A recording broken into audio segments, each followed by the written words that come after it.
we also have a clear task to finance the economy and help to grow. And let me be clear, I'm not talking here about the way bank supervisors in Europe do their job. It is my fundamental conviction, and it remains my conviction, that our industry would have made less progress in recent years without the stronger supervision and the regulatory changes implemented since the financial crisis.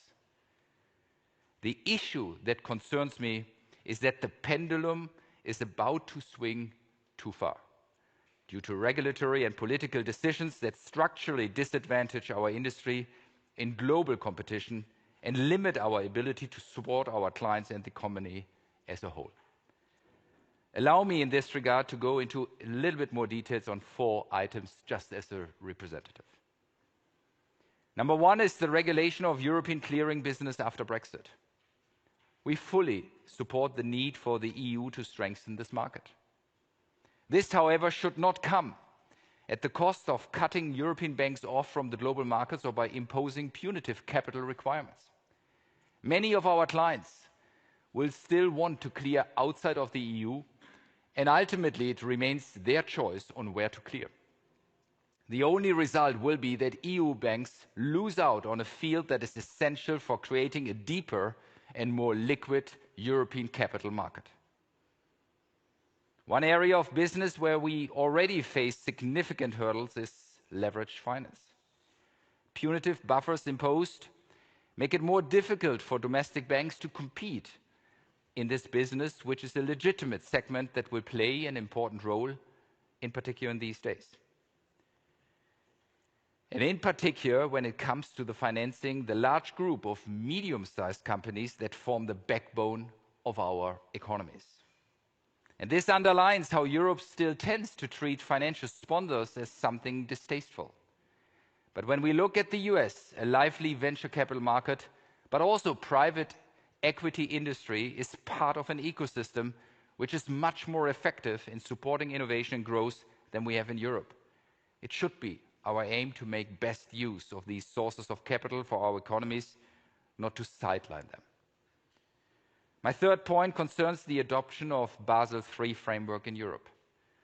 The recent postponement is welcome, as are the suggested transition periods and latest adjustments which acknowledge the conditions of the European banking market and the European economy to a certain extent. But ladies and gentlemen, this does not take the long-term uncertainties off the table. The current plans would still impose considerable additional burdens on Europe's banks. According to a recent study from the EBA, for the largest banks, capital requirements would increase by up to a quarter. And when we talk about the impact of the broader economy, the planned stricter capital requirements for loans to companies without external ratings are real concerns. That means that 80% of all European companies would be penalized with higher financing costs or pushed into ratings where are neither economically or sensible for the vast majority. My last point is about financing the green transformation of our economy, which personally is so close to my heart. Sustainable finance has become a key sector for banks, and yes, we in Europe are leaders in this field. However, I fear that we will soon lose this leadership if we follow the regulation discussion and regulation continue as it has. Companies and banks are busy implementing different and overlapping regulations in Europe at the same time, and new ones are coming in from all sides. What is now needed is a consistent and balanced approach which gives companies the flexibility to implement the various frameworks step by step and actually work on the sustainable transition. Ladies and gentlemen, let me conclude. We are living in times of significant uncertainties with many developments that are beyond our daily control. It is all the more important that we set the right course for those aspects which we can influence and make courageous decisions on those which we can control. Where Europe is headed is among the things we can control. So let's finally move forward more boldly and make the decision